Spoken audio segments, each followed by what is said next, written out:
Hello everyone, welcome to my channel. Please subscribe and keep watching more details. The Curse of Oak Island. The team takes a surprise fifth shot at finding treasure at the Money Pit. This week on The Curse of Oak Island, Rick Lagina shocked everyone by announcing there would be a fifth caisson placed at the Money Pit in yet another Season 9 attempt to locate the chapel vault. This announcement came on the back of a crushing disappointment when the fourth shaft, DMT2, ended in failure. This was a super exciting episode with the drama ramped up to the max. It really felt like the guys were getting closer and closer to the treasure with each hammer grab. And that's why it was so frustrating when it suddenly ended in disappointment. However, this disappointment did not last long. The episode began with Gary Drayton's usual chirpy attitude. "This is the day we find the treasure," he said for the umpteenth time this season. Any cynicism started melting away once the drilling reached the 150-foot mark. The chapel vault is thought to be at the 153-feet point, and as they neared that mark, they suddenly began finding really old axe-cut wood.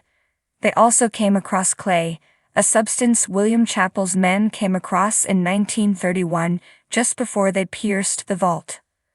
Oak Island's Shaft 4 ended empty-handed at the Money Pit.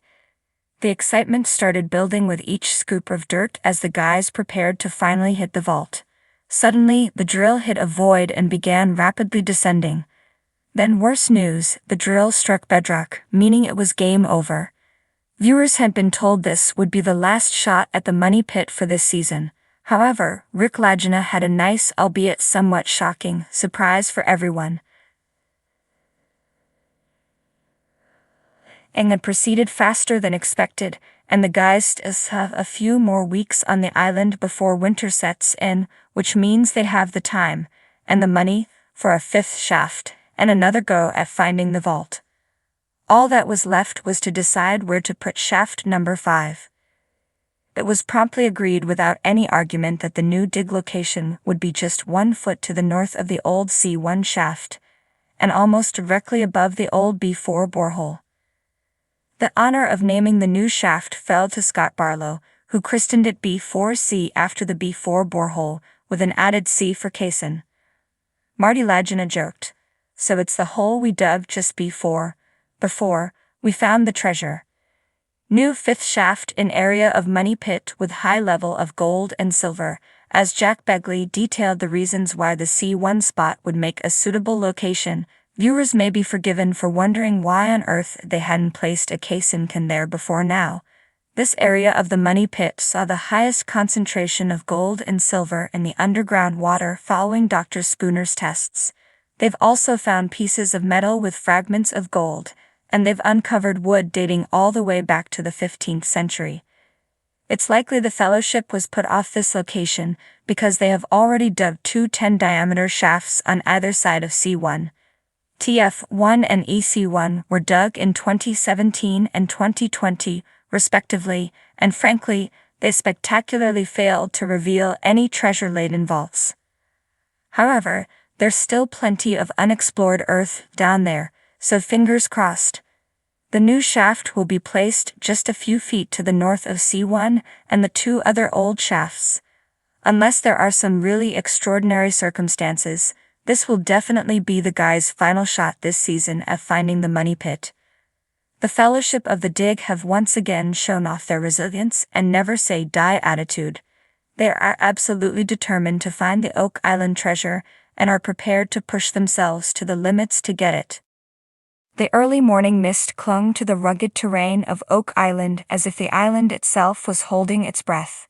Rick and Marty Lagina, along with their intrepid team, stood at the edge of the Money Pit, their eyes filled with a mixture of hope and trepidation.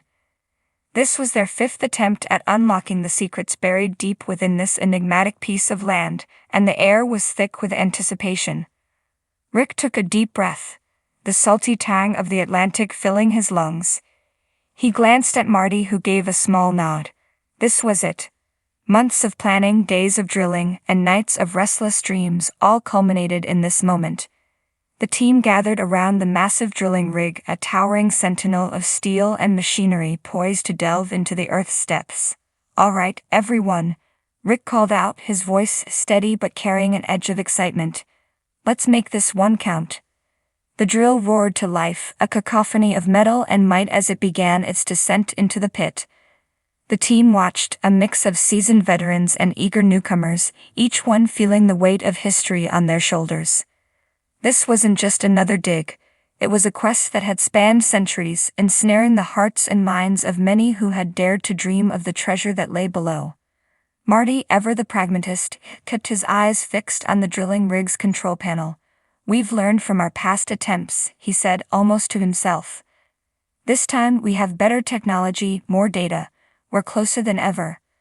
As the drill bit deeper, the ground seemed to resist, as if the island itself was guarding its secrets. The team huddled together, their eyes following the progress on the monitors. Every inch gained felt like a victory, every foot a triumph. They had encountered countless setbacks before, floods, collapses, and dead ends. But each obstacle had only fueled their determination. Hours passed and the sun climbed higher in the sky. The team took turns manning the rig, their spirits unwavering. Craig Tester, the team's engineer, meticulously checked the data, his mind a fortress of calculations and theories. Jack Begley, the passionate treasure hunter, hovered nearby, his hands itching to sift through the soil for any sign of their elusive prize. As the drill approached the critical depth, a tense silence fell over the team. This was the moment of truth. The drill bit slowed, the grinding sound giving way to a softer, almost hollow echo. Rick's heart raced. Could this be it? The fabled treasure chamber that had eluded so many? Suddenly, the drill struck something hard. The rig shuddered and the team's breath caught. Marty leaned in, his eyes narrowing at the readouts. "Hold it steady," he commanded. "We don't want to damage whatever's down there." The drill's operator eased the bit down, careful and deliberate. The hollow echo grew louder, and then with a final push, the drill broke through into empty space. A cheer went up from the team, but they quickly fell silent, listening intently. Rick's voice was barely a whisper. "We've hit a void. Lower the camera." A slender camera was fed down the shaft, its lens capturing the journey into the darkness. The team clustered around the monitor, their faces illuminated by the glow of the screen. The camera descended, revealing rough-hewn walls, ancient and damp. The beam of light flickered over what appeared to be wooden beams, blackened with age. "There," Jack exclaimed, pointing at the screen. "Is that a chest?"